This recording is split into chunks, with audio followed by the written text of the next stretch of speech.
একদিকে Malaysia immigration বিভাগের ধারাবাহিক সাঁড়াশি অভিযান, অন্যদিকে মানব পাচার চক্র অসাধু রিক্রুটিং এজেন্সির প্রতারণায় চরম দুর্ভোগে পড়েছেন মালয়েশিয়ার প্রবাসী বাংলাদেশিরা। দেশটিতে নতুন করে চালু হয়নি বৈধ শ্রম ভিসা। এই সুযোগকে কাজে লাগিয়ে কিছু অসাধু রিক্রুটিং এজেন্সি ও দালাল চক্র ভ্রমণ ভিসায় বাংলাদেশিদের মালয়েশিয়ায় এনে কাজ দেওয়ার আশ্বাসে হাতিয়ে নিচ্ছে লাখ লাখ টাকা। প্রতিদিনই কুয়ালালামপুর আন্তর্জাতিক বিমানবন্দর সহ বিভিন্ন প্রবেশ পথে বাংলাদেশিদের আটক করছে ইমিগ্রেশন বিভাগ। এছাড়া সীমান্ত এলাকার গভীর জঙ্গল ও দুর্গম অঞ্চলগুলোতে প্রবাসীদের আটকে রেখে শারীরিক ও মানসিক নির্যাতনের মাধ্যমে মোটা অঙ্কের অর্থ হাতিয়ে নিচ্ছে মানব পাচার চক্রের সদস্যরা। দেশটির ইমিগ্রেশন বিভাগের তথ্য বলছে, নতুন বছরের প্রথম মাসেই মালয়েশিয়া জুড়ে পরিচালিত সাঁড়াশি অভিযানে ১৩৭৫ জন বাংলাদেশিকে আটক করা হয়েছে।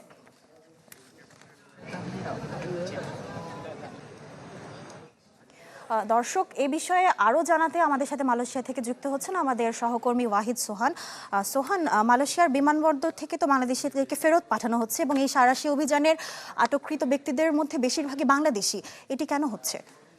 বিজলি কেবলসের স্কিন কোটেড ইনসুলেশন আগুন প্রতিরোধী। বিজলি কেবলস, নিরাপদ আজীবন।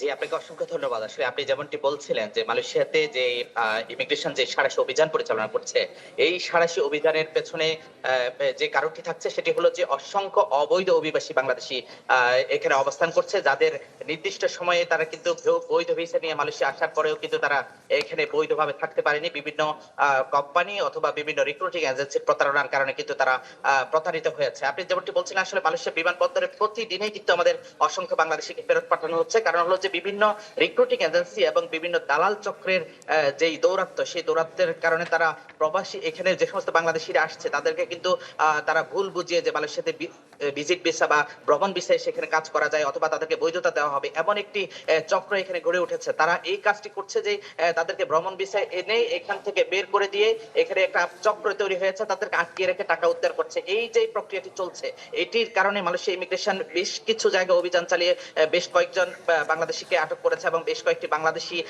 মানব পাচার চক্রের যে সিন্ডিকেট রয়েছে এই সিন্ডিকেটকে আটক করেছে। তার ধারাবাহিকতায় মালয়েশিয়াতে এখনই যখন কোনো ভ্রমণ ভিসায় লোক আসছে তাদেরকে সম্পূর্ণরূপে পরীক্ষা নিরীক্ষা করে দেখছে যে আসলে তারা সঠিক ভিজিট ভিসা আসছে কিনা অথবা তারা এখানে যে আসলে ভ্রমণ ভিসায় এসে তারা আবার ফেরত যাবে কিনা, এগুলো যাচাই বাছাই করে দেখা যাচ্ছে যে এখানে যে সমস্ত লোকগুলো আসছে অধিকাংশই তারা কিন্তু এখানে দালালের খপ্পরে পড়ে কিন্তু তারা প্রতারিত হচ্ছে এবং তার কারণে মালয়েশিয়া ইমিগ্রেশন বা মালয়েশিয়া এয়ারপোর্ট কর্তৃপক্ষ তাদেরকে আটক করে তাদেরকে কিন্তু আবার দেশে পাঠাচ্ছে। তারই পাশাপাশি আরেকটি বিষয় সেটি হলো যে এখানে মানব পাচার চক্র এমন ভাবে তারা এখানে জেঁকে বসেছে যে এটির সাথে বাংলাদেশ এয়ারপোর্টের একটি চক্র জড়িত আছে এবং পাশাপাশি আমাদের বাংলাদেশের বেশ কিছু রিক্রুটিং এজেন্সি জড়িত আছে, যারা এখানে ভিজিট ভিসা তুলছে, যাদের কোনো ভিজিটের মালয়েশিয়া আসার কোনো যোগ্যতাই নেই, তাদেরকে কিন্তু ভিসা তুলে দিয়ে মালয়েশিয়া পাঠাচ্ছে এবং মালয়েশিয়া আসার পরে তাদেরকে কাজ দেওয়ার নামে প্রলোভন দেখিয়ে তাদেরকে কিন্তু বিভিন্ন জায়গায় আটকে রাখছে।